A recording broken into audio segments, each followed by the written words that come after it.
Bienvenido a La Trinchera, yo soy Cristian Sobrino y en este episodio me acompaña una persona que creo que ha tenido quizás una aventura política más brinca y de más vueltas que yo. Me perdonan la voz un poco, pero estaba en la asamblea del PNP y perdí la voz. Me refiero a el profesor Manuel S. Almeida, PhD. Bienvenido. Gracias, Cristian. Saludos. Gracias por tenerme en tu podcast que, como te había comentado previamente y sin solicitud, escucho y me disfruto mucho. Gracias por tenerme. No, gracias a ti. Y te lo mencioné fuera del aire y lo repito. Dentro de la gente que yo había incluido en mi lista para de personas que yo quería en algún momento entrevistar o hablar en el podcast, porque tangencialmente o enfocado había seguido algunas cosas que escribían o me había sonado el nombre en varias ocasiones, pues definitivamente tú eras una de ellas. Especialmente cuando hablábamos en el Tony, teníamos los debates en el Tony de la Escuela de Derecho de la UPR, que rápido salía Heriberto Martínez a gritarle el nombre de Manuel Almeida y la estadidad radical. Sí, Heriberto es un gran amigo, es un gran intelectual público acá de nosotros en Puerto Rico. Y sí, y tengo la buena fortuna no solamente de considerarlo un amigo, sino que se pasa hablando bien de mí, más que de mí, de algo de mi trabajo. Y eso hay que felicitarlo. Eso es así. Heriberto se debería poner a escribir más. Sí, eso es así. Y a salirse de Talking Head. Pero es un gran recurso, es uno de esos recursos que no importa para qué línea política tú tires en Puerto Rico, es un gran recurso con el cual hay que contar para construir o seguir tratando de construir un mejor Puerto Rico. ¿Y qué tú estás haciendo ahora, Manuel? Pues mira, yo llevo de un tiempo para acá, Cristian, trabajando en el Fondo del Seguro del Estado. Okay. Estoy actualmente dirigiendo la Oficina de Planificación en el área de finanzas, asuntos actuariales y planificación en el fondo. Yo llevaba desde el 2006 como profesor, especialmente de política, que mi maestría y mi doctorado es es en ciencia política con una concentración en teoría. Y fui profesor pues por muchos años, era lo que pagaba mis cuentas hasta tiempos bien recientes, y he decidido pues probar cosas nuevas, ¿no? No dejo de lado, elementos académicos, porque eso, uno de clase o no de clase, eso está con uno. Uno sigue investigando, uno sigue leyendo, uno sigue publicando. Y de hecho, sigo dando clases, ¿no? A pesar de que estoy en el fondo ahora mismo, sigo dando un curso en el programa de maestría de Diplomacia y Relaciones Internacionales en el Centro de Estudios Avanzados de Puerto Rico y el Caribe. Esa es la escuela que está no una escuela, perdón, ellos dan PhD, dan maestría. Sí, ellos, si recuerdo bien, ellos tienen programa doctoral. Que cuando dice escuela la gente piensa que es una secundaria. Sí, no claro. Es una secundaria. Y Raúl Guadalupe, que estuvo en el podcast, también da clase allí. Saludos a Raúl, que también lo conozco y llegué a ser colega de él brevemente en el recinto de Bayamón del UPR. Si no, el Centro de Estudios Avanzados ofrece doctorados en historia, en literatura de Puerto Rico y el Caribe, y creo que maestrías en arqueología, literatura, historia del arte, y ahora en relaciones internacionales. Ok, ¿y en qué área se enfoca la parte de relaciones internacionales? En general, tiene una buena base en términos teóricos y... Pues es una escuela, qué sé yo, realpolitik, ¿tiene algún tipo de corte ideológico, de filosófico? Fíjate, no. En ese sentido se diferencia de los otros programas, porque los otros programas, mientras que hay un énfasis en Puerto Rico y al Caribe, en el programa de Relaciones Internacionales es un enfoque mucho más global, mucho más internacional. Ok. En términos teóricos, pues también mucho más amplio. Y yo sé que no está aquí en capacidad oficial, pero en esta parte de planificación del Fondo del Seguro del Estado, pues, la gente en el fondo no es meramente una agencia, es una corporación pública y una aseguradora, ¿verdad? Así que me imagino que el trabajo mayormente en el área de analizar la estadística, pronosticar cuál va a ser la demanda, el sector empresarial. Sí, digamos que o patronal, mejor dicho. Y que es un área en la que estoy ubicado ahora mismo, es un área idónea pues para alguien que viene, pues, por ejemplo, de la academia y la investigación, porque La Oficina de Planificación pues, se encarga precisamente pues, de llevar a cabo investigación, los estudios de productividad, de efectividad de los servicios, ayuda en la confección de los planes estratégicos y digamos que respalda en ese sentido a las otras oficinas y áreas pues, para que el fondo siga sirviendo bien a nuestra gente. Mira, de punto de partida, creo que lo mejor sería hablar de este término con el cual yo siempre he asociado tu nombre por culpa de Heriberto. Uh-huh. Y es esta idea de lo que le decían estadidad radical. Y quiero que cojas desde principio a fin qué es, qué no es, qué era, qué no era y si existe todavía y hasta qué punto tú entendías que eso se asociaba contigo y si todavía lo suscribes. Pues mira... Te acabo de hacer una pregunta de 5 a 6 párrafos. Fíjate, no, el problema no es eso, el problema es la amplitud para ser un poco justo con los hechos, a la altura del 1900, o sea, lo que llaman los estadistas radicales o la estadidad radical, tiene una ubicación en tiempo y espacio bien particular y fue un fenómeno en el cual yo no participé, aunque sí pues, conozco, como tantos otros que en su momento leímos el manifiesto y leímos los textos que producían los que suscribían esa perspectiva. Y fue un manifiesto que se sacó en el 1996, si no me equivoco, pues por un grupo de profesores universitarios e intelectuales que habían sido tradicionalmente reconocidos, habían militado en grupos independentistas y también de corte de izquierda, que empiezan a plantear la posibilidad de asumir la estadidad desde una óptica pues, radical, que ellos, ¿verdad? Queriendo decir con eso, desde una óptica que apostara a un proyecto de mayor envergadura, en el cual el fin último, digamos, pues sería el socialismo, la revolución internacional y demás. Eso es una referencia que yo te brindo, pero yo no participé, o sea, incluso la edad biológica mía no cuadra, ¿no? O sea, yo apenas iba a hacer prepa en el bachillerato en ese momento, en el recinto de Río Piedras. Pero sí digamos que de un tiempo a esta parte, pues yo reconozco que mi figura se asocia pues, con posturas que pueden llamarse de estadistas de izquierda, ¿no? Así que eras estadista para los pelú. Así sería según las viejas caricaturas o las viejas estéticas que se planteaban. Tranquilo. Pero mira, digamos aunque ya no tiene mucho pelo. Desafortunadamente. Estos casi 44 añitos no son en vano. Pero mira, no, digamos que parte de la quote unquote, la supuesta novedad de esta cuestión de favorecer la estadidad como vía descolonizadora para Puerto Rico y ubicarse en la izquierda, pues suena innovador en la medida realmente en que estamos ubicados en Puerto Rico y que Puerto Rico es precisamente una colonia. Especialmente en los 90. Sí, y me explico, ¿no? Para beneficio de algunos posibles escuchas. Entre la audiencia, pues porque en Puerto Rico tradicionalmente y particularmente a partir de la Guerra Fría, ¿no?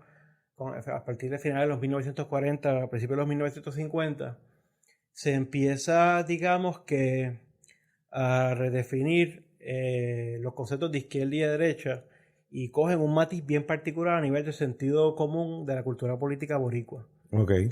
Porque queda, digamos que, resignificado el espectro de izquierda y derecha a partir del asunto del estatus. O sea, que eso es bien interesante porque cuando yo era un chamaco de high school y de universidad, no obstante que estudié afuera, yo era independentista, pero yo asociaba los independentistas con más posturas que yo creo que hoy en día diríamos de derecha. Por ejemplo, tú escuchabas a Rubén Berrío o a David Noriega o a Fernando Martín en los 90 y eran fiscal hawks, ¿verdad? Vivían diciendo que prohibieron una quiebra, que esto es insostenible, que el output económico no da. Siempre, obviamente, estaban asociados a nivel internacional, el famoso Cuba, Venezuela, Nicaragua, toda esa vaina. Pero cuando hablaban aquí local y cuando yo iba a la actividad de eso, había como una corriente de derecha o conservador en ese sentido. Y también había un poquito cuando se hablaban de las herramientas de la soberanía, todo el mundo sabía que era una referencia a mano dura, ¿verdad? Y es bien interesante que entonces yo de chamaco tenía eso en mi cabeza y en parte mi coqueteo con la izquierda económica me la derrumban antes que lo de independentista y después eso es lo que se derrumba. Pero siempre había esta idea de que había un independentismo que era de conservador o de derecha. Entonces lo que tú estás diciendo es que en el polo político de Puerto Rico se entendía que estadidad era tanto una postura de derecha de estatus y una postura de derecha económica versus independentismo que lo asociaban al revés. Que de hecho yo creo que incluso a nivel del sentido común y la cultura política de mucha gente no se hacía ni tan siquiera esa distinción de que si a nivel político o a nivel económico. En Puerto Rico simple y llanamente ser de izquierda supuestamente era que equivalía a ser independentista, ser de derecha implicaba favorecer la estadidad, la integración en los Estados Unidos y se hacía una especie de espacio de centro que cogiaba más para un lado, para la izquierda o más para la derecha, dependiendo en qué medida era el ELA tal cual, o más autonomista, o más libre asociacionista. O lo electoralmente conveniente. Claro, ¿no? O sea, entonces, pues claro, el asunto es racionalmente entendible, por más que sea equivocado en términos conceptuales, ¿por qué se da ese desplazamiento, esa resignificación de los conceptos? Pues porque la cuestión de la colonia nos golpea todos los días en la cara. Y como además de eso, pues la mayoría de los partidos han sido organizados a partir del criterio de qué opción descolonizadora se favorece o no se favorece, pues eso alimenta a los entendidos de la gente, los parámetros a través de los cuales la gente pues se relaciona con el entorno. Y en ese sentido, pues parecería ser, ¿verdad? El estatus un poco usurpa la cuestión de izquierda y derecha, pero en estricto rigor, pues no tienen por qué necesariamente una cosa que ver con la otra. Para decirlo llanamente, uno bien puede ser, como tú planteas, uno bien pudiera favorecer la independencia en cualquiera de sus modalidades para Puerto Rico y ser de derecha, o ser estadista y ser de izquierda. Aquí, ¿qué quiero decir brevemente con izquierda y derecha? Lo voy a decir en términos bien generales, sin demasiados matices, porque entonces se pierde el punto. Bueno, pero puedes profundizar. Sí, no es tanto por no profundizar, sino más bien el asunto de no se puede poner uno muy puntilloso porque se pierde un poco la cuestión, la perspectiva, pero digamos que y aquí estoy realmente siguiendo los entendidos popularizados, entre otras figuras, por ese gran filósofo italiano Norberto Bobbio. O sea, ser de izquierda implica el tú suscribir una perspectiva según la cual una mejor sociedad es aquella que está fundamentada en mayor igualdad. ¿Igualdad de qué? Bueno, igualdad de muchas cosas, pero hay una mayor fuerza para referirse a igualdad en términos económicos. Mientras que ser de derecha es tú que entender que una mejor sociedad es aquella que abraza o el que promueve el darle la mayor rienda libre al desempeño de la libertad de los individuos y respectivamente de que eso lleve a determinada desigualdad. Quiere decir eso que no hay un reclamo o un criterio de importancia para la libertad de la izquierda, la libertad individual de la izquierda, o para el reclamo de cierta igualdad de la derecha. Pues no quiere decir eso, porque en el caso de la izquierda, además de que hay distintas concepciones de libertad, pero digamos que esa búsqueda de la igualdad sustantiva, social, económica, se busca usualmente para sobre ella que se permita que muchos, y ya no solamente unos pocos, puedan gozar del tiempo libre. ¿Para qué? Para hacer lo que quieran, ¿no? Para ejercer su voluntad libremente. Mientras que en el caso de la derecha, si bien no es tan sustantiva ni tan profunda, siempre está el planteamiento de la valoración de la igualdad, pero como punto de partida, ¿verdad? Si tú visualizas la vida, el desempeño en sociedad como una especie de carrera, pues todos comenzamos supuestamente a partir de la misma línea de comienzo. Que a partir de ahí perdón, cada uno a partir de sus particulares destrezas o talentos y demás se desempeñen mejor o peor que otros, pues ya eso es parte de cómo es la sociedad.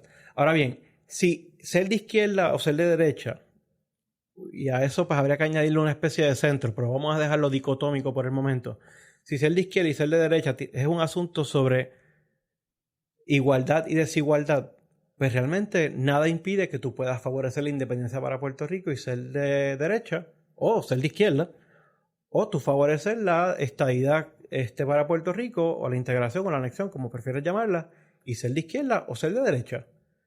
Es decir, si tú puedes tal vez querer a un Puerto Rico soberano y en ese futuro de independencia y soberanía, pues tal vez para tratar de atraer mayor inversión de capital extranjero, tú estás dispuesto a reducir el salario mínimo, a eliminar derechos o protecciones laborales, estás dispuesto a reducir las protecciones en el medio ambiente, por aquello de hacer a Puerto Rico un paraíso aún mayor para la inversión extranjera. Pues eso se ve, pues, sí, tú favoreces la independencia, pero eso son perspectivas, lo que acabo de decir, ¿no? Asociadas con la derecha.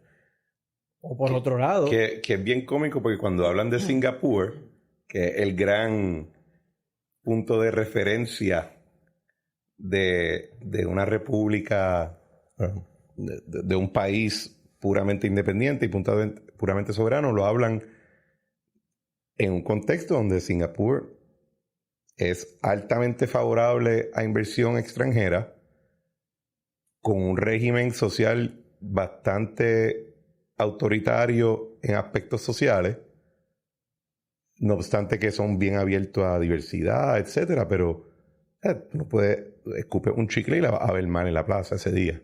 Sí, claro, tú puedes querer la igualdad y la nivelación, pero pues tú también puedes asumir, o sea, eso puede venir acompañado desafortunadamente o articulado o conjugado a políticas autoritarias e iliberales. Exacto. O sea, es decir, ¿qué más afrodisíaco para, digamos, para una persona que crea en el mercado más libre, más puro, el capitalismo más desenfrenado, que está operando en una sociedad donde no haya un régimen democrático liberal, donde los trabajadores no tengan mínimos garantizados, donde no hayan protecciones, donde no hayan... o sea que, exacto. Y por otro lado, perdóname, el caso de alguien que favorezca la estadidad, desde una perspectiva de izquierda, pues mira, pues pudiera ser, amén de las luchas y los asuntos críticos, políticos, sociales, económicos que se están dando en los Estados Unidos ahora mismo, uno bien pudiera querer la anexión, la integración de los Estados Unidos. ¿Para qué? Bueno, número uno, para garantizar lo que ya tenemos en materia de acceso a recursos económicos, en materia de derechos políticos, en materia de reconocimiento de derechos civiles y demás, y a partir de esos mínimos garantizados o conquistados hasta el momento, seguir luchando para expandirlos y tener conseguir la igualdad política y tener mayor acceso en materia a través de la paridad de fondos y unirse a luchas que siempre existen a distintos niveles en los Estados Unidos para maximizar o para aumentar mayor igualdad en el renglón que sea. En lo material económico. ¿Sí? Pero también puede ser en materia de derechos civiles, en materia de derechos políticos, en materia de asuntos culturales. O sea, que nada lo detiene, ¿no? Yo recuerdo cuando yo sé que los tiempos cambian, el tiempo pasa y los ejemplos a veces se ponen un poquito añejos, pero yo recuerdo cuando yo empezaba a hablar de estas cosas en mis cursos de introducción a ciencia política hace 15 años atrás, o poco más o menos, que yo decía, vienen por ejemplo, yo recuerdo cuando el amigo doctor Pedro Rosselló fue senador, el cuatrienio del 2005 al 2008. Él presentó un proyecto que buscaba elevar a rango constitucional el derecho universal a la salud. Entonces, claro, uno piensa en el doctor Pedro Rosselló pues como una figura que estuvo atrás de procesos de privatización en los 90, que uno asocia con la mano dura, es decir, que uno asocia con políticas o neoliberales o de derecha incluso y tal, pero ahí estaba el doctor Pedro Rosselló, y obviamente estadista, pero presentando un proyecto que estaba fuertemente marcado y ubicado en la izquierda. O sea, y claro, yo recuerdo en aquel entonces la resistencia que pusieron en contra de ese proyecto de don Pedro, incluso dentro del mismo Partido Nuevo Progresista. Sí. Pero recuerdo también escuchar voces del Partido Popular Democrático hasta del Partido Independentista con la fácil excusa de que, es que eso es impracticable, es que eso es irreal, es que no hay fondo para... Un poco perdiendo de perspectiva cuál es el punto del proyecto, que es que irrespectivamente de que si es irrealizable o no, that's besides the point, porque si tú logras elevar a rango constitucional el derecho a la salud, si tú eres indigente o tú por cualquier situación y te ves en la necesidad apremiante de tener acceso a servicios de salud, si te los niegan, pues, caramba, qué más empowering que tú decir, pero es que tengo un tu derecho Estado, o sea, y nada más y nada menos que puedo operar a la Constitución. No es una cuestión de... Entonces, pero nada, ahí tú tienes un ejemplo de un gobernador, de un ex gobernador, claramente estadista, que fue promotor de políticas económicas liberales, neoliberales, pero que en este caso, mira, trató de promover un proyecto pues que estaba fuertemente marcado a la izquierda. Y así uno puede, o sea, y así uno puede dar múltiples ejemplos, pero... Y en ese tiempo se consideraba eso radical. No, radical no, porque digamos que siempre, o sea, siempre va a existir... ¿Por qué le ponen entonces ese, ese adjetivo? Siempre, digamos que siempre hay un asunto del narcisismo de las pequeñas diferencias, y entonces en todos los bandos, para diferenciarse unos de otros y tal vez dársela, o ser realmente más más extremistas o más para un lado que para otro, pues sí, establecen jerarquías o gradaciones pero el hecho de que se despachó con bastante facilidad por las voces más presentes en la discusión pública en aquel entonces, yo creo que es sintomático de que era una medida que era bien progresista. Tenía gancho. Sí, entonces, pues un poco, pues el establishment dijo, no, eso por ahí la cosa no debe ir.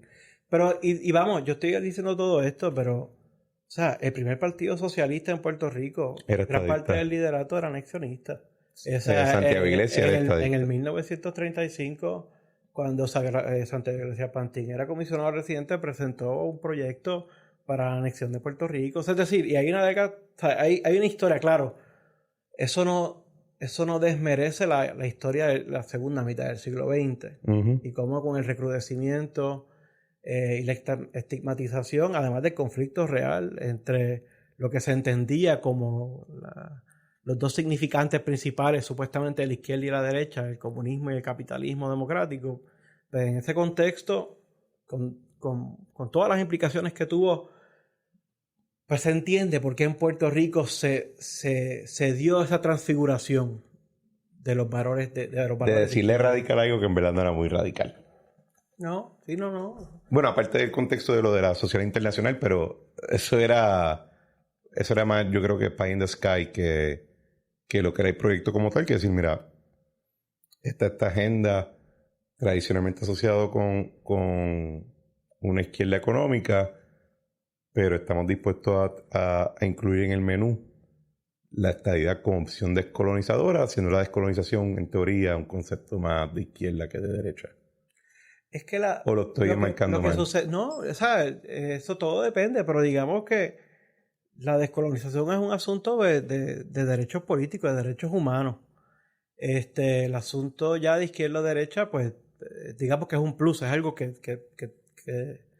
tiene que ver, si en la medida en que la democracia tiene que ver con la igualdad de muchas maneras, y el proceso de descolonización es algo fundamental en el proceso de conseguir un ordenamiento democrático, pues claro que uno piensa que tiene una impronta más de izquierda.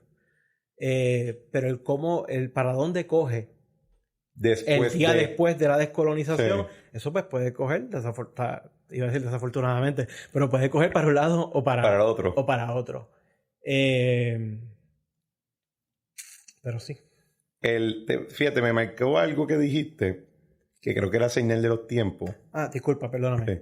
Sí, para que no pierda el tracto. Sí, por eso.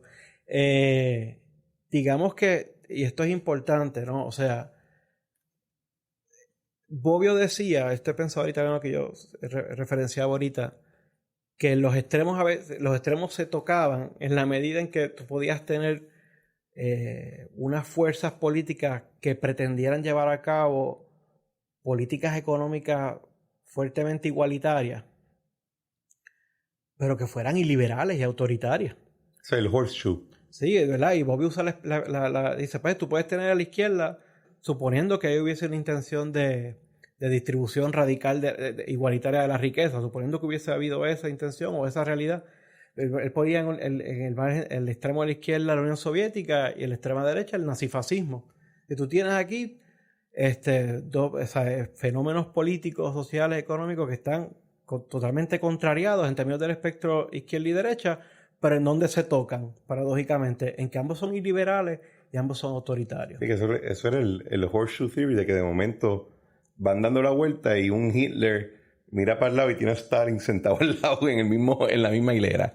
Y claro, y también eso apunta a la complejidad de las subjetividades políticas. Tú lo referenciabas ahorita cuando hablabas de a nivel político, a nivel económico, y es que pues las identidades son complejas y uno bien puede asumir unas posturas, qué sé yo, tal vez en términos estrictamente morales o en términos estrictamente económicos y conjugarlas o combinarlas con perspectivas que parecerían ser inconexas, pero a nivel político o a nivel doméstico. Y eso es lo más presente, eso está más presente de lo que uno pensaría. Uh-huh. Pero es importante pues, reconocer eso, ¿no?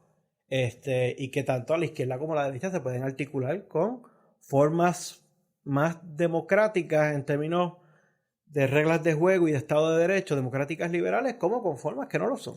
Pues eso es lo que te iba a decir antes de lo que iba a comentar. Y entonces a ti te asocian con eso porque tú dabas clases sobre el tema o era porque escribiste sobre el tema. Pues a mí me asocian con eso primero porque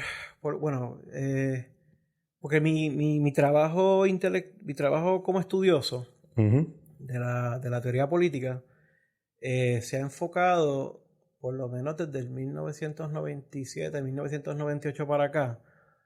Una de las cosas que más yo estudio es la obra y el pensamiento de un pensador político italiano llamado Antonio Gramsci. Okay. Y Gramsci es un pensador, uno de los más importantes teóricos políticos del siglo XX. Si tú escuchas a Agustín Laje, tú escuchas mucho sobre Gramsci. Claro, y Agustín Laje es... Y en la derecha de Estados Unidos está pegado. Agustín Laje es la iteración más reciente de cierta derecha intelectual. ¿Derecha? En Latinoamérica, que han tratado de usar a Gramsci para, por un lado, demonizar algunos movimientos.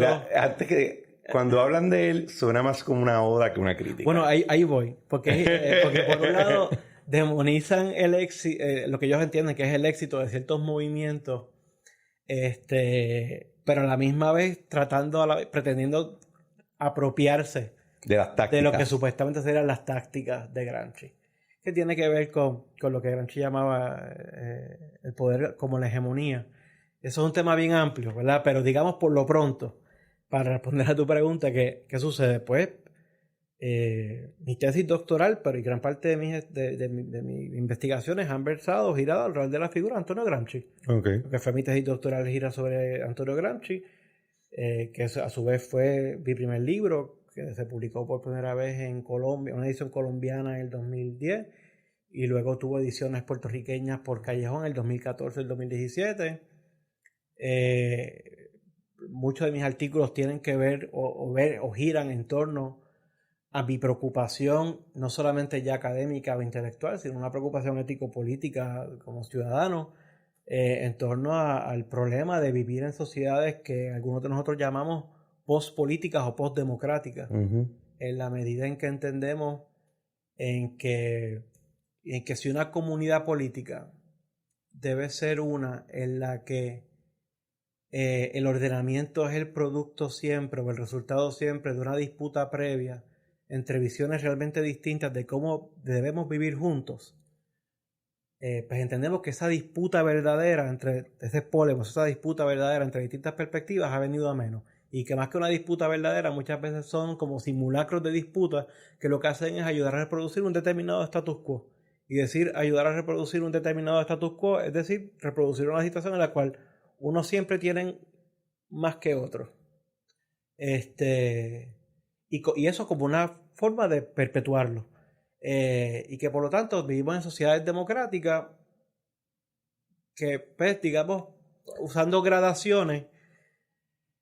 Lo que estás diciendo es que el debate en realidad no es si alguien debe estar encima de la pirámide, es quién debe estar encima de la pirámide. No, yo no llego ni tan lejos. Yo lo que estoy diciendo es que no hay ni tan siquiera la verdadera disputa de ver cómo es que se distribuyen las formas, las maneras, los poderes, las riquezas y de cómo debemos vivir juntos. Esa disputa no se da realmente.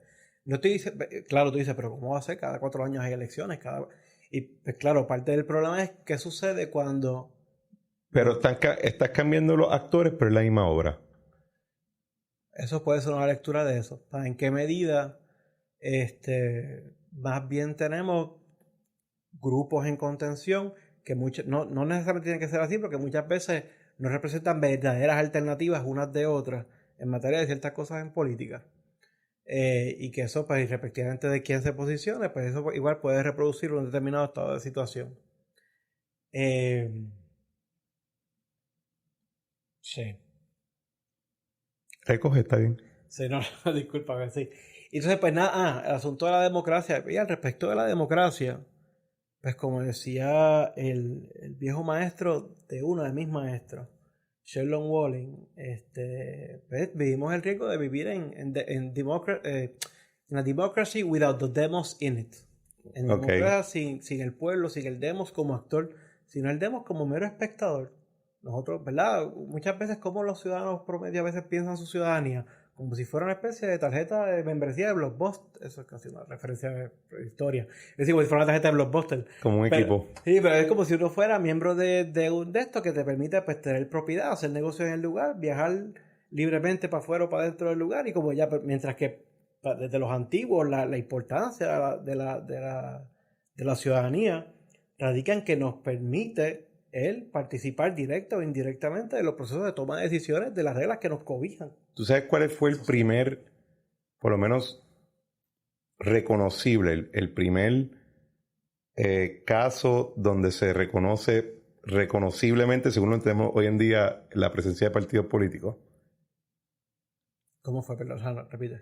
Que la primera presencia reconocible a nuestros tiempos de partidos políticos encontrados,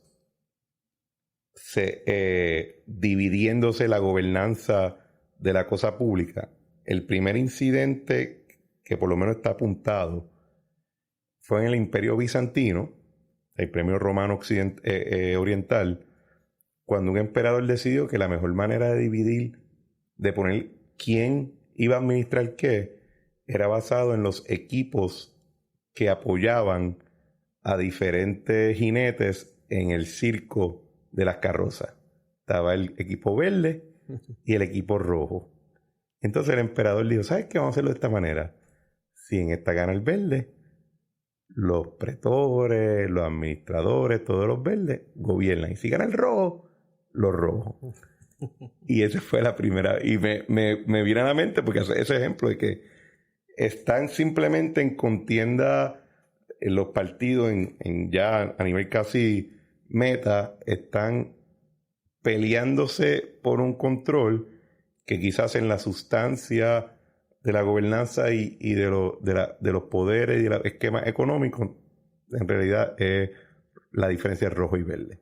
Sí, pero no tendría por qué ser así, porque fíjate que lo que no estoy yendo tan... yo no creo que así. No, yo no estoy de acuerdo con eso. Por eso no, pero que yo no... Pero que... yo creo que hay una marcada diferencia, por ejemplo, en Puerto Rico entre los partidos. Sí, pero yo creo... Bueno, habrá que haber partidos y hay partidos, pero yo lo que te estoy planteando es que, o lo que te quiero decir es que yo no estoy diciendo que el problema son las reglas de juego. O sea, es decir, uno puede entrar en el debate, en la discusión de cuán formal o cuán sustantiva podemos definir la democracia como régimen político y todo lo demás, pero sin entrar en ese debate, porque muchas veces no termina en gran cosa, en mi experiencia, aún suponiendo, aún reduciendo la democracia a un esquema formal de reglas de juego que permiten que una gran cantidad de personas pueda participar directa o indirectamente en la toma de decisiones, aún suponiendo esas reglas de juego, la comparación con los juegos no está mal, porque claro, es un juego de movilización. Pero un juego de verdad, digo, a menos que haya un juego que esté amañado, ¿no? Que tú tengas que comprar a los referís, sí, que los hay. No le digas a Manuel Natal que sale corriendo. ¿Sabes? Pero a menos que tú tengas eso, pues sí, tú puedes...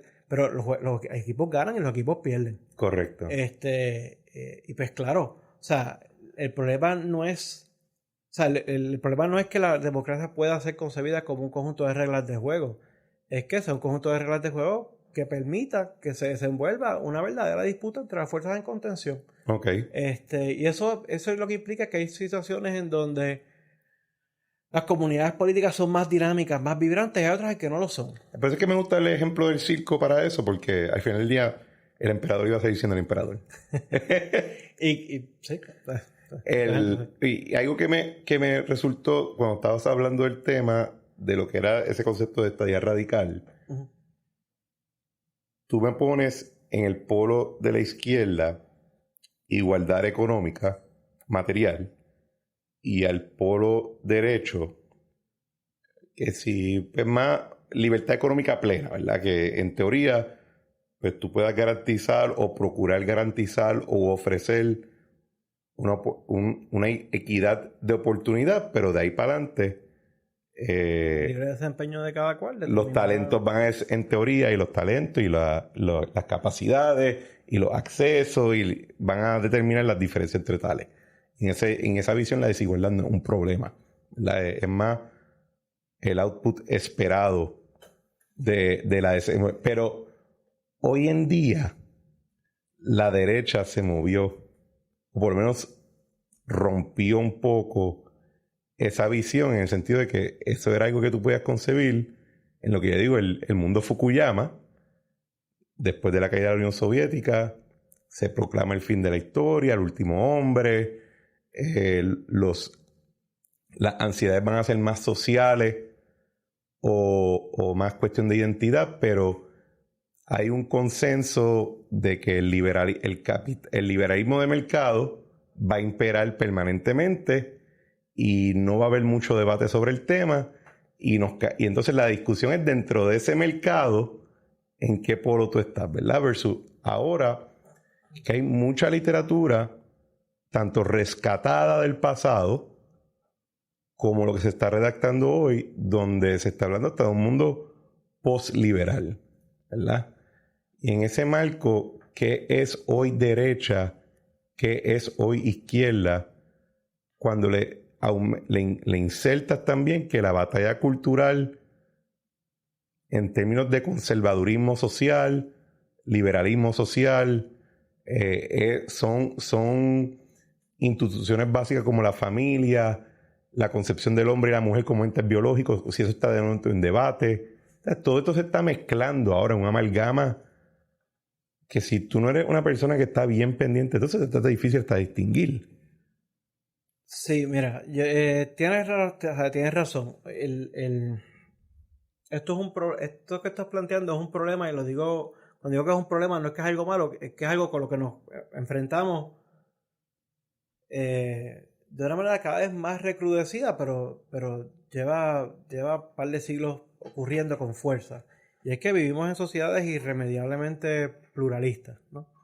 O bueno, así se hablaba de la ciencia política hace 40 años atrás. Bien compleja.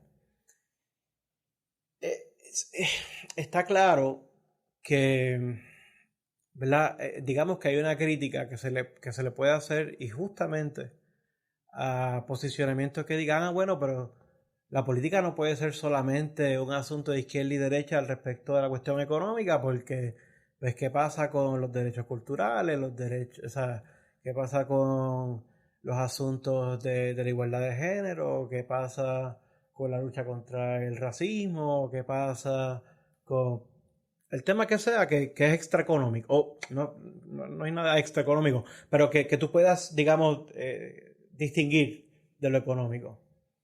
Y digamos que es cierto, es decir, la política no solamente dirime sobre asuntos que tienen que ver con la cuestión eminentemente solamente económica, y vemos cada vez más mucha presencia de debates que parecerían las posiciones encontradas ya no tanto ni girar alrededor de asuntos económicos, sino que parecerían girar alrededor de asuntos identitarios.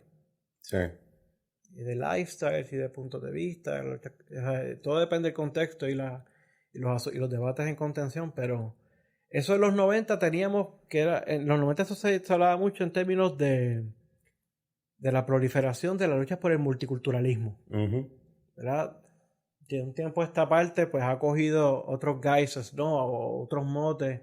Y pues uno lo asocia hoy día pues con la lucha por la igualdad y la equidad de género. En Estados Unidos, pues está bien recrudecido el asunto de la cuestión racial, ¿verdad? Tenemos el ejemplo tan cercano como en el estado de la Florida, con ¿verdad? De las instancias mismas gubernamentales contra los programas de Critical Race Theory, de la interseccionalidad, todo ese tipo de cosas, ¿no? Todo está pasando y todo eso es importante. Pero, y está con lo de Gramsci, ¿verdad? Porque pues, y te lo digo porque, por ejemplo, ahí en el gobierno de Florida hay unos oficiales bastante altos en la jerarquía que al lado de los Federalist Papers te tienen un libro de Gramsci, ¿verdad? Porque se lo leen y ellos dicen, espera, que yo me lo estoy leyendo ahora también. Sí, no, de hecho, en un artículo que se publicó apenas hace 2 o 3 días que les recomiendo a la audiencia en general, hay que ser hiperespecialista, publicada en la revista New Statesman, lo escribió Alberto Toscano, se llama Gramsci in Florida. Sí. Y habla de cómo explícitamente menciona, si no me equivoco, el nombre de tal Christian Rufo. Chris Rufo. Que ahora está en la Junta de Gobierno de New College. Y es una persona que en efecto, por nombre y apellido, dice que tiene a Gramsci como una especie de autor de cabecera. Y vamos, Heriberto Martínez quisiera. De ahí fue que lo saqué. Por eso, ok. Heriberto Martínez quisiera que yo abriera un paréntesis bien largo y bien amplio para explicar cómo eso es un abuso bien maltrecho de obra y figura de Gramsci. Un injerto político. Y en efecto, ¿no? Es algo, pero sí, para hacerle justicia a lo que tú estás trayendo a la mesa y planteando, en efecto, mal interpretado o bien interpretado, ¿verdad? Pero sí, o sea, han puesto circular el nombre de Gramsci de nuevo para 2 cosas. Y no es nuevo, lo que pasa es que esto sucede cada cierto tiempo cuando se recrudecen las luchas. Cuando tú dices que se recrudecen, ¿qué tú crees? ¿Que se ponen más banales? No, más competitivas. Que cogen auge. Okay. Que se ponen más presentes.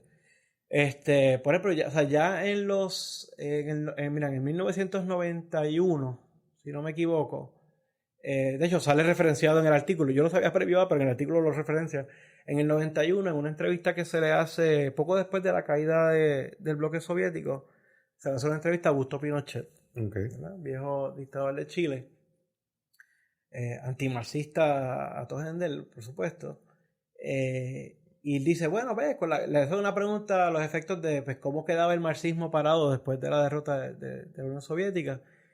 Y Pinochet hace unos comentarios, estoy parafraseando obviamente, unos comentarios a los efectos de que pues, el marxismo parecería que está muerto, pero está más vivo que nunca, pero ahora coge el guise, ¿no? Coge el disfraz de gramscismo, dice él.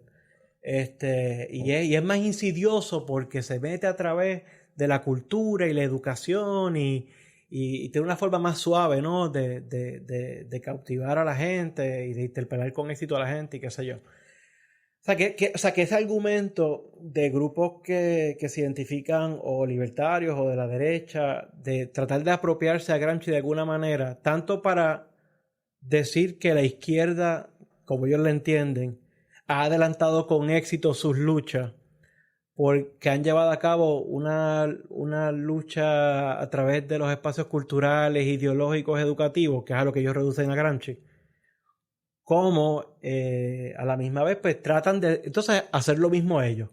Pues no dejemos supuestamente que el ámbito de la educación superior, el ámbito de la ideología, el ámbito de la cultura sea una cuestión meramente de la izquierda, nosotros también a hacer lo propio.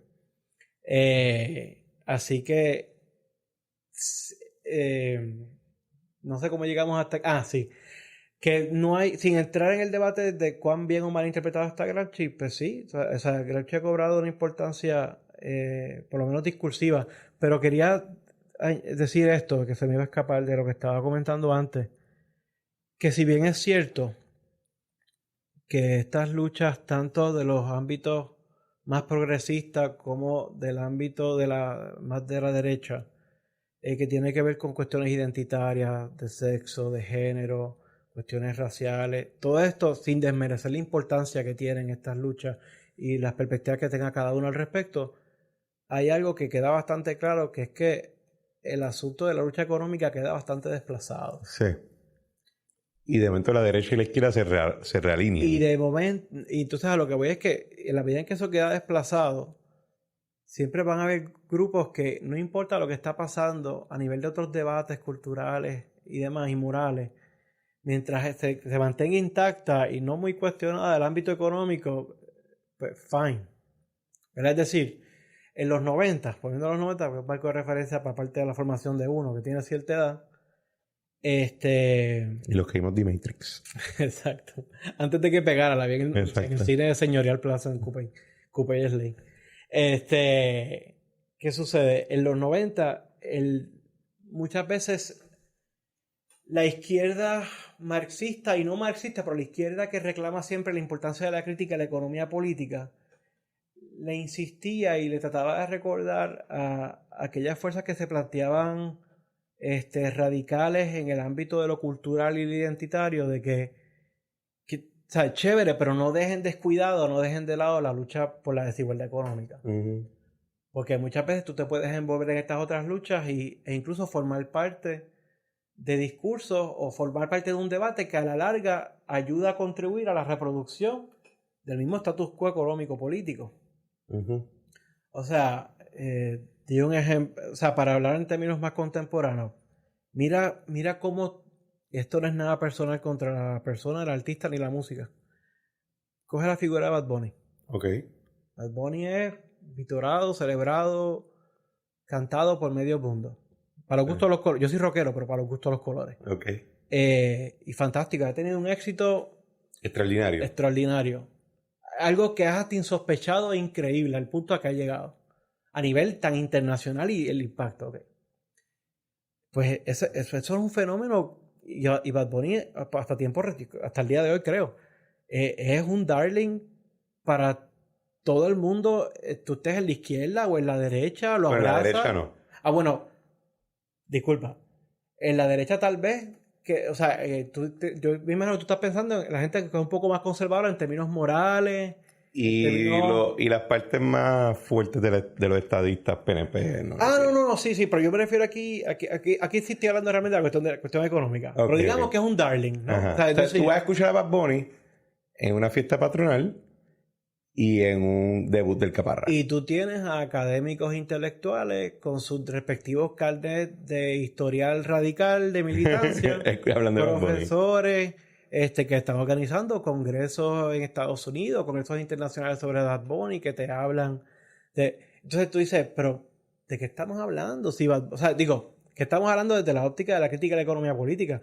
Bad Bunny sigue participando de los flujos del mercado que están implicados en el capitalismo como modo de producción. Y el hecho de que es puercamente millonario, pues es un hecho de desigualdad. Pues, claro, y de hecho, y si a uno le gusta la música, pues participa de unos procesos que fastidian la misma industria de la música. Hay música que poco a poco se va a ir dejando de hacer por cómo ahora funciona el negocio de la música. Hay una manera de problematizar a Bad Bunny.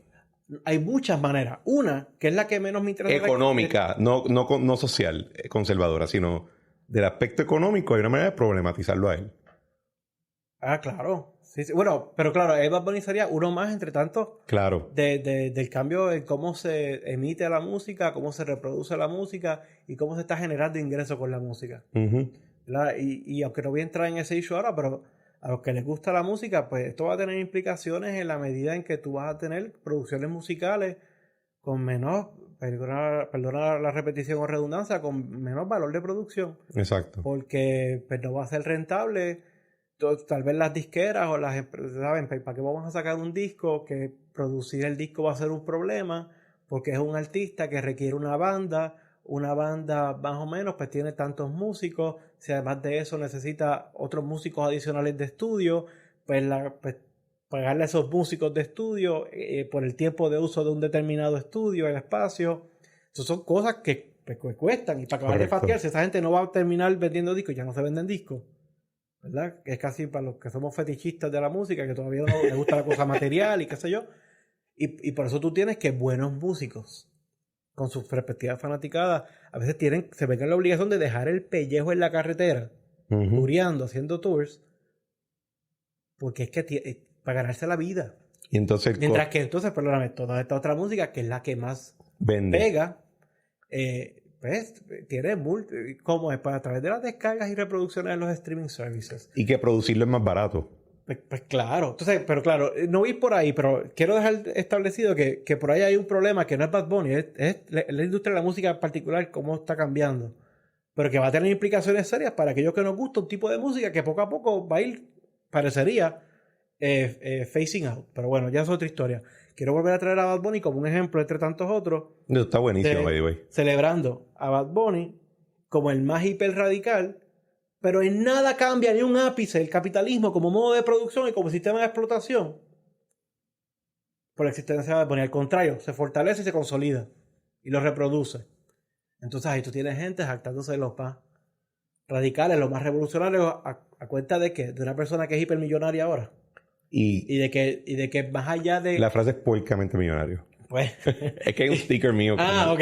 Y que más allá de que digamos que quiera romper o que promueva el romper en clave libertaria ciertos conformismos sociales y morales, y eso ahí pues cada cual, ¿verdad? Yo no tengo ningún problema que ¿verdad? Allá cada cual, pero que se sepa que hay unos límites a la supuesta radicalidad de esos planteamientos y me parece a mí que ha habido una tendencia en algunos grupos a abrazar acríticamente o sea, de forma no crítica, acríticamente a figuras como Bad Bunny, por creer que lo non plus ultra de lo subversivo cuando es una persona que está haciendo chavos y que es bueno por él, pero... Bueno, cuando el meme en la derecha de Estados Unidos, que hablan del woke capital y esa vaina, te dicen, y es un segmento de la derecha que por razones raras, yo creo que por eso tiene una filosofía de aislamiento de Estados Unidos como tal en el mundo internacional. Te dicen, todas estas compañías militares son las más inclusivas y están dispuestos a ponerle la bandera del arcoíris al misil con el cual destruyen cuanta ciudad tú te puedas imaginar en el continente oriental. Y tú felicitándolos por ser inclusivos, pero siguen bombardeando a todo el mundo y yo creo que cuando lo reduce al ejemplo de Bad Bunny, yo lo vi, esto es algo que yo vi en un momento, ¿sabes? Que ahora está bien caliente el debate después de los incentivos económicos a los ley 20, a los ley 22. Cuando hablan de ellos, desde el punto de vista económico, desde el punto de vista cultural, te dicen, esos son unos colmillos que están explotando a Puerto Rico, no obstante que ellos tienen su industria, ellos crean su valor, etc. Y cuando tú pones el ejemplo del Bad Bunny, que vamos a presumir que tiene algún tipo de incentivo, dicen, no, pero es que él se lo ganó porque él pone a Puerto Rico en alto.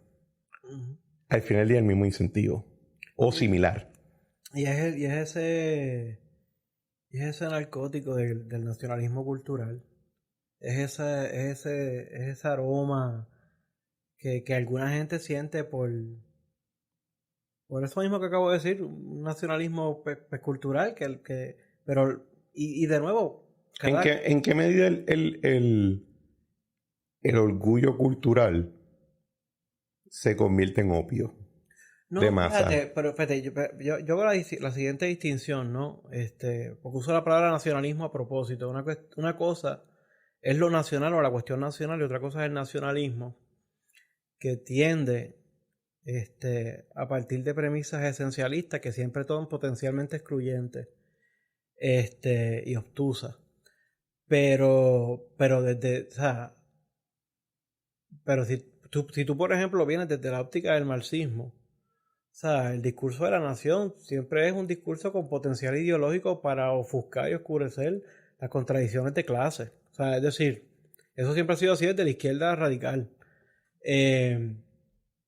Yo lo que estoy para terminar con Bad Bunny. Es que no estoy diciendo que estas otras... Esta es la conversación más precisa y heterodoxa sobre Bad Bunny que ha habido en la discusión pública de Puerto Rico. Y no estoy diciendo que las luchas a las que aluden o que abrazan a Bad Bunny como figura símbolo no son meritorias. No, obviamente no estoy diciendo eso. Y habrán diferencias de distintas partes. Yo lo digo, pero tú no. Yo no estoy diciendo eso. Yo sí estoy diciendo que de ahí a pensarse que están verdaderamente con la potencialidad de revertir el mundo, pues que no es así. No es así. Es decir, el modo de producción capitalista ha demostrado ser, para usar un concepto gramsciano, tremendamente hegemónico y puede sin ningún problema, porque lo hace todo el tiempo, incorporar en el proceso, cooptando y neutralizando cualquier cosa que pudiera parecer que tiene aristas subversivas. Y de nuevo, esto no es nuevo. O sea, estos son, en los 90 este era el viejo debate de si la lucha por las identidades, la lucha por la cuestión de clase. Y pues ahora pues hay otros, ¿verdad? Se repite, se recicla, se replantea. Y digo, y qué bueno tal vez, no sé, pero es importante decir eso. Me era importante decir eso. Bueno, tú sabes, pero hay un... ¿verdad? Disculpa, porque fíjate, y aquí, Dios mío, no puedo creer que yo estoy diciendo esto en voz alta. O sea, mira cómo a Bad Bunny le caen chinches ahora. ¿Por qué le caen chinches a Bad Bunny ahora a sus seguidores que son más progresistas? Porque lo cogieron saliendo con Kendall Jenner. Porque ¿qué es lo que se les viene abajo? Esta imagen sin mácula el astro boricua de Bad Bunny como la figura esta del no plus ultra subversivismo. Pero tú no sabes qué, o sea... Bueno, pero hay un elemento ahí, que era a lo que iba a comentar. Me parece, no sé si sería irónico o paradójico, pero yo siempre he hecho este argumento. En Puerto Rico, por alguna razón, la única meritocracia que se reconoce es la atlética o la artística. Todas las demás... Eso es... Hay un gran diluvio que se lo chupa todo. Pero hasta cierto punto nosotros hemos definido que los grandes ejemplares de nuestra cultura hasta cierto punto son aquellos que la trascienden. Cuando se hablaba de Ricky Martin se hablaba del astro boricua. Será boricua, pero en la estrella. Y entonces nosotros estamos acá en la tierra. Bad Bunny... mega boricua, ultra boricua, pero le da para abajo una Kardashian y puede comprarse la casa donde quiera, pero él es lo más boricua. Nuestros atletas, ¿cuándo es que de verdad la pegan? ¿Cuándo es que de verdad, nosotros nos arrancamos la camisa y nos pompean? Cuando ganan un juego olímpico fuera de Puerto Rico, cuando ganan campeonatos en la liga, en el MLB, en el NBA, cuando ganan Mónica ganó la Olimpiada, no ganó un US Open, pero vamos a decir que ganaron un US Open. Ahí sí que Puerto Rico, la camisa. Entonces, nuestra admiración de los grandes ejemplares puertorriqueños son los que los trascienden. ¿Cuáles son los grandes funcionarios puertorriqueños públicos? Los puertorriqueños locales son una mierda, son todos unos corruptos, son pillos. Pero si lo nombra secretario auxiliar del Tesoro Federal, Dios santo, hay que hacerle 5 diferentes portadas en el Nuevo Día. Cuando de momento el gobernador de Puerto Rico siempre es un puerco, pero si corre para ser gobernador de Rhode Island, esa es una jodienda. Sí, no, mira, en el caso del deporte... y alguien me lo traería... No, es que eso es una cuestión de colonialismo. Mano, yo no creo. Yo creo que hay algo más. Sí, tal vez. Mira, yo lo del deporte... Y esta es una conversación que yo tengo continuamente con un amigo que, como no me ha dado permiso, solamente digo su primer nombre, Carlos. Okay. Pana fuerte. Y nosotros... Él es mucho más que yo. Es un afanado del deporte, de seguir el deporte en todas sus manifestaciones. Yo llegué a jugar 6º grado voleibol en Coupeyville. Dejé mi carrera bien atrás en ese entonces y lo que soy un fanático al día de hoy. En los 90 hasta recientemente del béisbol y del 86-87 para acá del fútbol americano, como te dije antes de comenzar a grabar, y soy un Bills Mafia full desde el 86-87. Pero eso, yo digo eso, pero también te digo que esa gente y qué bueno, las glorias que tienen en el caso del deporte, en todos los ámbitos, los boricuas afuera, en el estrellato. Pero, pues, chévere, pero entonces estate pendiente también, porque no, y no es por una cuestión de por cumplir la asignación, es por ayudar a nutrir la cultura del deporte en Puerto Rico, pues, chévere, pero tú estás consciente que los Toritos de Calle ganaron el campeonato de la AA. Y que antes de eso lo ganaron los Grises de Humacao bajo el liderato también de Igor González. No tengo perra idea de nada de eso, pero okay. Yo no sigo deporte. Yo no, por eso. O aquí hizo falta que el equipo nuestro femenino del baloncesto ganara finalmente un partido de Luna Mundial para que de momento nos recordáramos que tenemos un equipo y que se le dé el apoyo que se merece. Exacto. Y claro, esas dinámicas son lamentables. Porque lo que tú dices, pues sí, somos grandes y cuando estamos entre las estrellas, pero para tú llegar a eso, hay que hacer unos pininos y hay que moler vidrio y hacer patria, en el sentido de trabajarlo poco a poco y la mayoría y reconocer que la mayoría de la gente no llega al estrellato. Y ahí quizás mi crítica, de momento no glorificamos su disciplina o su esfuerzo individual, sino glorificamos el hecho que nos trascendió, ¿verdad? O hasta qué punto, bueno, por ejemplo, J-Lo habla con acento, sí, cuando habla español. Marc Anthony de Nueva York, ahora él sí habla español bien y eso, pero no es necesariamente su experiencia es la de puertorriqueño en Nueva York. Lin-Manuel Miranda habla con acento rajao. Y su gran trascendencia fue que le hizo Hamilton a Obama en la Casa Blanca y que glorifica a un fundador de esa patria. O sea, su gran obra no fue Betance, fue Hamilton, ¿verdad? No hizo Betance, por si acaso. Yasmín, si fuera turista, hace 2 años cuando mucha gente de Georgia y eso vino para acá, macho, que hay gente que le tiraría un huevo. ¿Verdad? Por el aspecto racial. Pero como es olímpica y se hizo el tatuaje de la bandera en el antebrazo, o en el bíceps, no, ahora sí. Que y creo que sirve lo que tú dices, de que al final del día tiene un efecto hegemónico en el aspecto cultural como cómplice del andamiaje nuevo tratista, paraíso fiscal de Lela de hace 70 años. Y que más llano que eso dice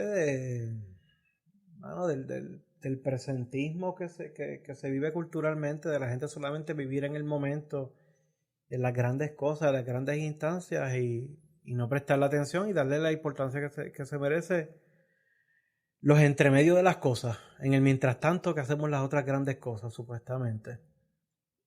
Porque qué bueno por todo, por Camacho Queen, qué bueno el problema no es eso, el problema es gózate eso, pero gózatelo todo el tiempo. O actúa de a todos los niveles. A todos los niveles. Y en la medida en que puedas, si te importa y te interesa de verdad, pues contribuye. O sea, mira, bueno, no es lo mismo porque es estrellato, pero en otro sentido. Amén de los fanáticos de siempre, de por vida, porque no los voy a de los cangrejeros, no me traigas los cangrejeros PPP. No, vete a yo no soy de Santo Ciudad de Cupey. Que no es lo mismo, ni se escribe igual.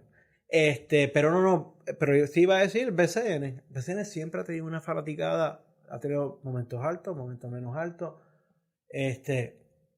Pero de momento la atención brutal que tuvo BCN, y qué bueno, no estoy diciendo que esto no, pero pues fue por el estrellato. En este caso, no es literalmente porque pegó en otro lugar, sino porque nuestras superestrellas de otros ámbitos del que vinieron para acá y compraron equipos o están presentándose en los juegos.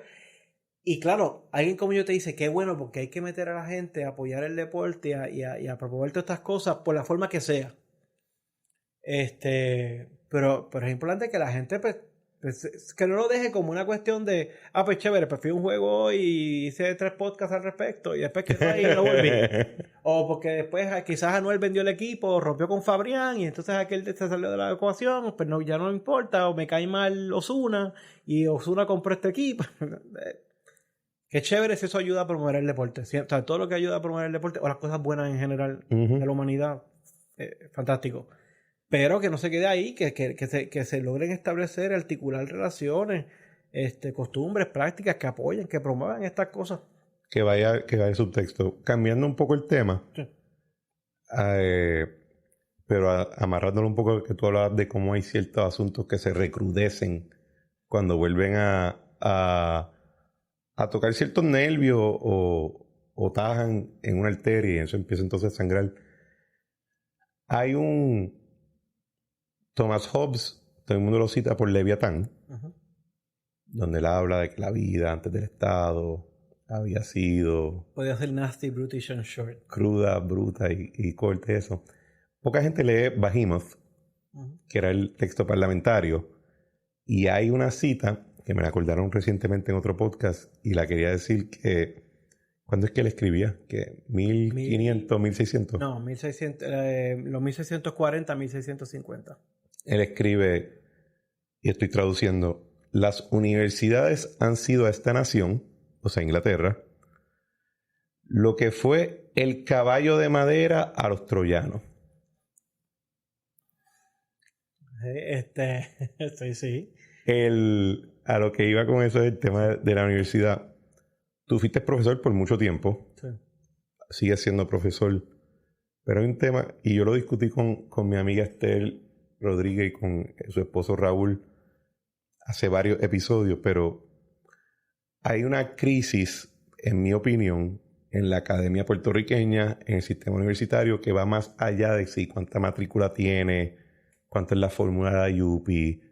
Creo que hay una crisis tanto de misión y de producción, no en darte grado para que te guste un trabajito, etcétera, sino en el trabajo intelectual, en la producción intelectual. Y no obstante la animosidad que le podemos tener a alguno que otro profesor, es importante que una civilización tenga un producto intelectual que sea el que los trasciende. O sea, por ejemplo, y tuve aquí todos mis dibujos de los griegos y eso, porque esta es mi pasión, intelectualmente hablando, pero lo que decía Sócrates, de los espartanos, si les levantan las ciudades no va a quedar absoluto. Si los borras de la faz de la tierra, no queda nada. Todo lo que sabemos de los espartanos lo escribió un ateniense, ¿verdad? ¿En qué medida va a haber producción sobre nosotros o por nosotros? ¿Cuál es tu perspectiva de lo que está viviendo, sufriendo, gozando la Academia de Puerto Rico? Yo creo que... Yo sé que esa pregunta es bastante amplia. Sí, claro, lo voy a tratar de mantener, de limitar a unas cosas específicas. Comienzo diciendo que la universidad está en crisis desde hace ya bastantes años. Y te refieres más allá que la UPR. No solamente en Puerto Rico, sino a nivel general del mundo. Pero en Puerto Rico parecería, por lo que yo puedo palpar, por mi experiencia anecdótica viviendo aquí en Puerto Rico y dando clases en distintas instituciones públicas y privadas en Puerto Rico, que parecería que vive esta crisis de una manera mucho más acelerada, un deterioro cada vez mucho más acelerado.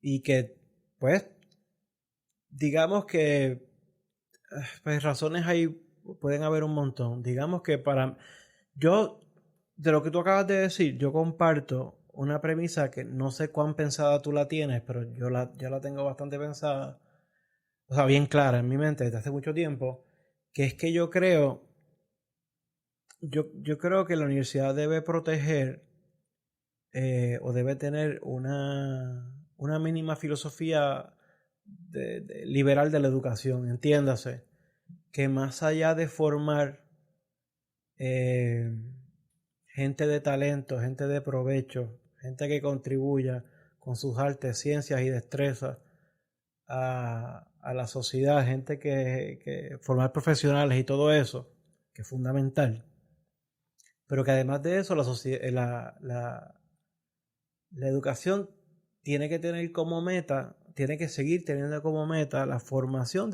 ayudar a formar ciudadanos aptos a mejor vivir en democracia. Okay. Ciudadanos que sepan valorar la libertad y qué poder hacer con ella. Ciudadanos que en el que se estimule la reflexión y la autorreflexión, ya no solamente como una cuestión de saber, sino de saber vivir en una comunidad política democrática. Eso, producir ciudadanos que sean responsables, que sepan de la libertad, que aspiren a vivir en democracia, es algo que no, es un fin que no necesariamente es rentable. Es algo que se ha venido perdiendo. Sí. Yo creo que eso hay que mantenerlo y las instituciones que lo han echado por la borda, que son casi todas, las instituciones que lo han echado por la borda, rescatarlo. Y las que no lo han echado por la borda completamente y lo mantienen todavía en sus respectivas normativas o manuales o reglamentos, pues lo traten de llevar a cabo de verdad. Eso por un lado. Y, o sea, es decir, eso que tú estás planteando, o sea, tú tienes que tratar de establecer unas prioridades y no todas las prioridades se pueden calcular en dólares y centavos. Uh-huh. Y una buena educación y una buena cultura general es una de ellas. Es de esas cosas. Por otro lado, la crisis económica siempre afecta. Sí.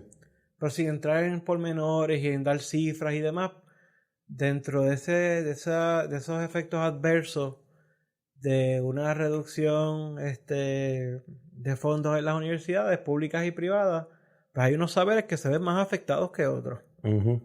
Por motivo de la jerarquía de saberes que se privilegia en la sociedad en la que vivimos. Sí. Y eso ha producido, por lo tanto, que esos saberes no se cultiven de la mejor manera, no tengan el patrocinio o el respaldo que tal vez uno piensa que se merecen. A veces no se cuenta con los mejores recursos humanos, me refiero a profesores, profesoras que se pudieran tener. No siempre es por motivos de que si se paga más o se paga menos en un lado que en otro. A veces esa puede ser la razón, pero a veces que esa no es la razón. Uh-huh. Yo pienso sí, que la educación superior en Puerto Rico está a pasos acelerados viviendo una crisis tremenda. Y obviamente mi referente más cercano es el ámbito de los saberes sociohumanísticos pero específicamente las ciencias sociales. ¿Tú crees que ahí que está el problema? Yo lo identifico en las humanidades. Lo que pasa es que... Te lo pongo y yo estaba... Era bien cómico porque a mí a veces me caricaturizan como si fuera un facha. Lo cual no soy, aunque soy de derecha y no me molesta decirlo. Pero facha, eso está un poquito ya... No tengo las botas. Sí. Y estaba un programa en WIAC 740 en panel todos los viernes, que es el panel de la Guayabera, a las 7:45 AM, que estaban hablando en la universidad. Y yo digo, espera.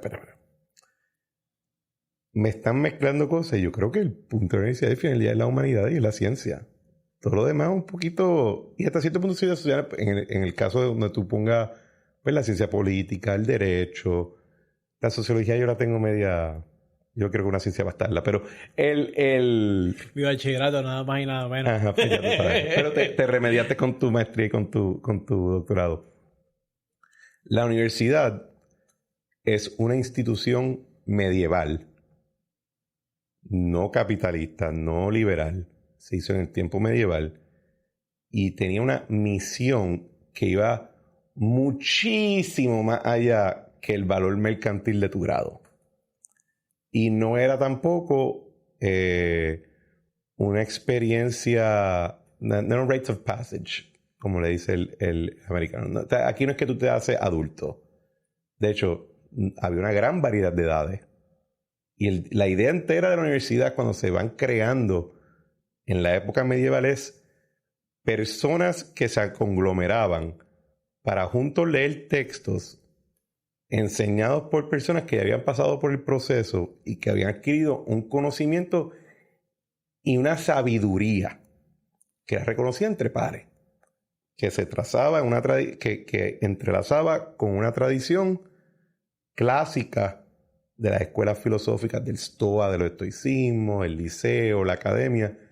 Y la idea era nos conglomeramos para estos textos, vamos a aprender cosas, las podemos aplicar después, pero el punto es abrir la cabeza a una vida más plena y a tener sabiduría, y en ese tiempo obviamente el catolicismo imperaba, así que también para ser mejor cristiano. Y yo creo que eso se mantuvo consistente, yo creo que hasta la posguerra, la Segunda Guerra Mundial, donde hasta cierto punto se va mercantilizando cada vez más. Si tú tienes estos muchachos que se gradúan de secundaria, entonces están yendo a la universidad, de momento la universidad se convirtió en el mecanismo remediativo de todo lo que nos enseñaron en high school, que eso ya de por sí te demuestra un problema grave. Y segundo, para darte un pedazo de papel que tú vas entonces a mercantilizar en el mercado laboral. Y que no necesariamente te están preparando para ningún tipo de pericia o de capacidad industrial, ¿verdad? Muchos aprendemos en el trabajo al principio. ¿Y qué ocurre? Que entonces ese trabajo mercantilizante le reduce al negocio o a la empresa la necesidad de invertir en entrenamiento y en capacitación y en mentoría.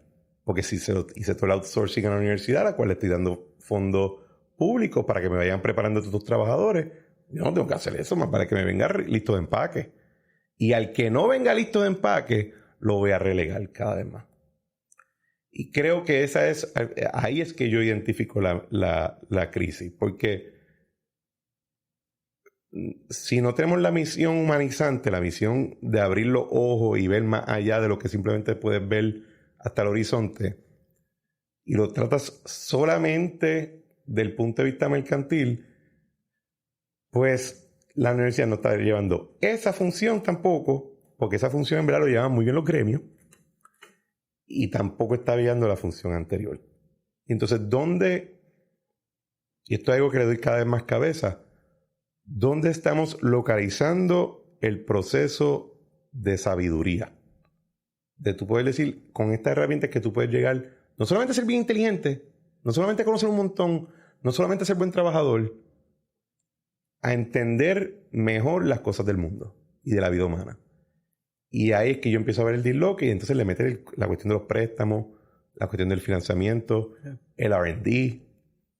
Se está hasta cierto punto socavando la misión original. Eso, y entonces está vapullado por todos lados por entendimientos que plantean que pues, conocimiento tal vez es la mera suma de información, y eso tú lo consigues en las redes, lo consigues en los Wikipedias, lo consigues en usas los chats, El ChatGPT. ChatGPT. No, de acuerdo. Y la tragedia de esto es que no es la tragedia de esto. Lo que está pasando concretamente es que esa educación que una vez se piensa de una manera media romántica, que en algún momento existió y ha dejado de existir, o poco a poco, ¿verdad? Hay instituciones. ¿Qué está pasando? Que esa educación liberal clásica no ha desaparecido del todo, pero en la medida en que la educación universitaria promedio se ha ido achatando tanto para el estudiante, la familia promedio que manda a sus hijos a la universidad, ¿quién está teniendo esa educación clásica? Las élites. Uh-huh. O sea, voy a dar el ejemplo de mi hija, porque no tengo ningún reparo en darlo. ¿Cuántos años tiene ella? Mi hija tiene 20 años y está terminando su segundo año de Amherst College. Okay. Amherst College es uno esa escuela es... Amherst College es uno de los primeros, siempre está entre los top 5 liberal arts colleges en los Estados Unidos. Está top 3, papá. Eso es Haverford, Amherst, ¿y cuál es la otra? No me sorprendería que por ahí debe estar Smith College, Mount Holyoke, hay unos cuantos, pero Amherst College está por ahí. Ajá. Y pues sabrás obviamente que está en Amherst College porque cerca del 90% de lo que tiene que aportar les ha aportado por sus cualificaciones y demás. Okay. Así que afortunadamente su buen trabajo has paid off, literalmente, en la universidad en gran medida. Yo estudié a 3-4 minutos de esa, pero en Yuma Summers, en la pública de allí. Pero bueno, nada, te cuento que por la experiencia que tiene mi hija en la universidad, ella está expuesta a una educación. Está en segundo año de bachillerato. Una educación que yo no... O sea, ella está expuesta a unas cosas, a unas formas de desarrollo de destreza y aún unos contenidos que yo de lleno no vine a tener hasta escuela graduada. Y yo hice un muy buen bachillerato en sociología en la Universidad de Puerto Rico, recinto de Río Piedras. Me tomé como 18 créditos adicionales en filosofía, en lo que todavía no digo, todavía lo es también, pero todavía en un departamento de filosofía que era internacionalmente reconocido por los profesores que pertenecían al programa. Y fue un bachillerato que yo traté de hacer lo más well-rounded posible. Yo maximicé mi oportunidad de poder pertenecer al programa de estudios de honor. ¿Sabes? De todo un poco. Y aún así, mi hija está teniendo unas experiencias que yo no vine a tener hasta bien entrada a escuela graduada. Y no me refiero a que le están atosigando de material y de trabajo y que, digo, hay algo de eso también. Pero exposición. Pero es una cuestión de lo que le están dando, lo que están leyendo, la manera en que lo están interpretando, las destrezas que le están ayudando a desarrollar. Y claro, pues mi hija afortunadamente, como llevó a cabo su vida académica hasta ese momento, pues la permitió estas oportunidades. Esas no son las oportunidades que tiene el estudiante promedio, aún de altos ingresos en los Estados Unidos. O sea que esa educación así como 360 grados de visión. sí, eso se mantiene, pero cada vez más, ¿quién va a ser cada vez más participatorio de eso?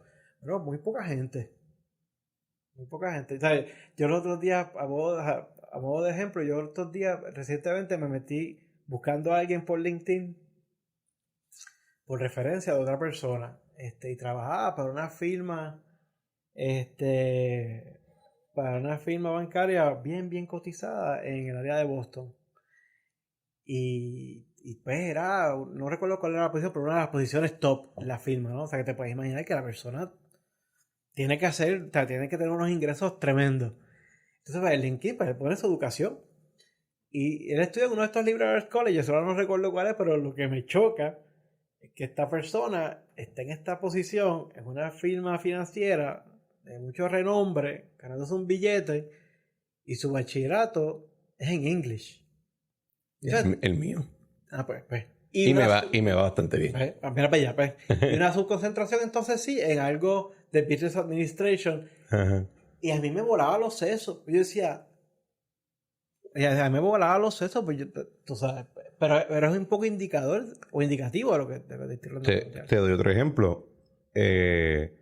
Porque fue relevante cuando yo entré a la universidad. Yo estoy empezando a hacer mi bachillerato en English. Y en casa sí me preguntaban, ¿por qué tú estás haciendo? O sea, que cuando se dice English es literatura americana, británica, mundial, etcétera. Yo cogía un artículo donde Mitt Romney decía que él estudió English en la universidad y que él siempre tiene un libro en su carro. Porque él tenía chofer, ¿verdad? Y decía, Mitt fucking Romney. Mitt Romney estudió English. Esto es lo que vale la literatura. Mitt Romney. Ese ejemplo creo que para algunos sería horrible. ¿Tú crees que hay un asunto insularista con el profesorado puertorriqueño en el sentido de que en un tiempo, si estoy bien, que mi lectura de la historia es que cuando lo que había era la UPR y cuidado que quizás la Intel era un salón en una marquesina, se entendía que los profesores todos tienen que ser de afuera. Porque si Puerto Rico es una isla chiquita, hay que traerlos de afuera. Y si tú quieres ser profesor en Puerto Rico, pues que te vaya bien en Georgia o lo que sea. Pero aquí es solamente los de afuera. ¿Tú crees que eso pues quizás se ha hecho más justo en el sentido de que pues, si eres un buen profesor puertorriqueño, pues puedes trabajar y enseñar aquí? Pero que el insularismo ha capturado la academia local. No, yo no creo que sea el insularismo, sino una reducción en los estándares.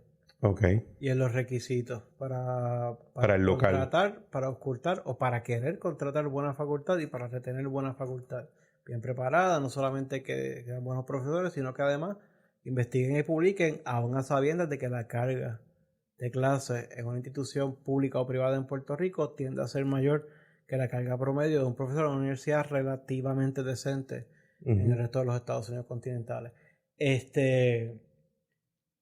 Sí está, no tanto el asunto del insularismo, sí, siempre ha habido un debate más técnico.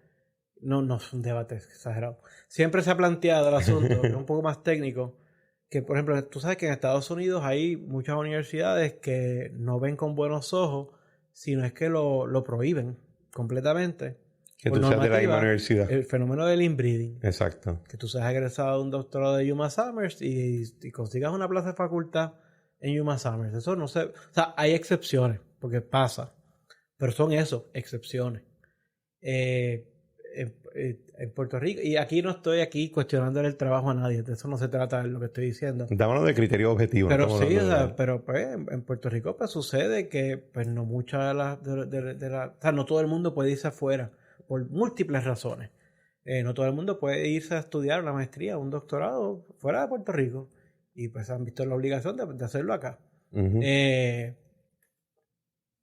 Y hay excelentes programas de maestría y doctorado en Puerto Rico. Hay unos que no son tan buenos. No, hay que ser franco, ¿no?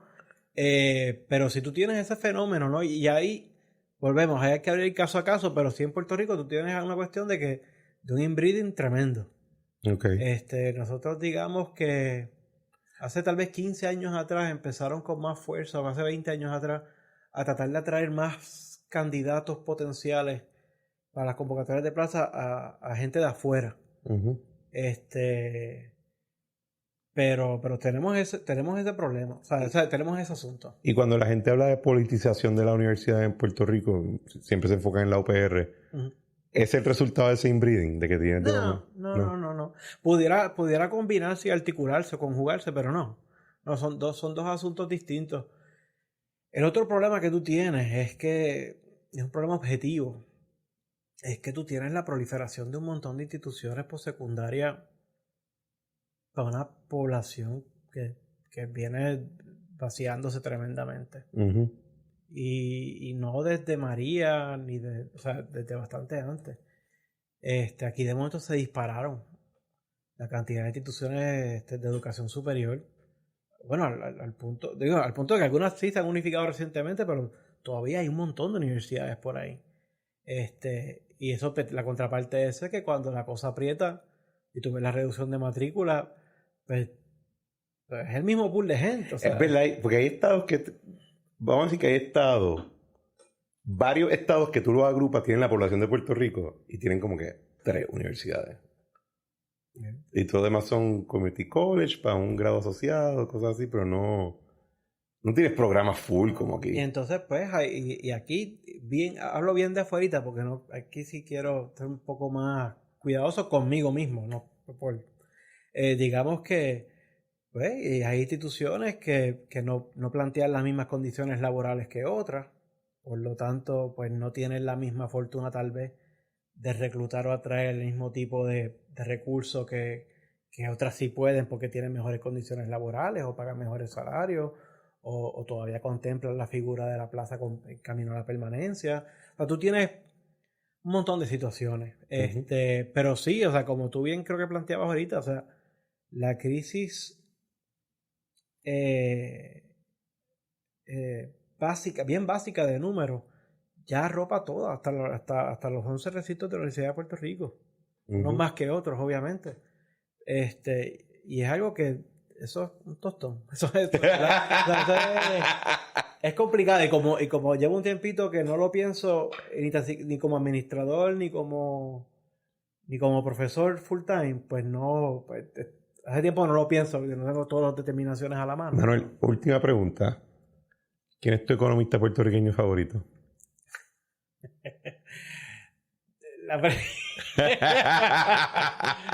No, voy a mencionar a 2 o 3 que siempre he tenido y voy a dejar a la gente afuera porque no hay de otra. Pues se me escapan y mi mente me falla cada vez más.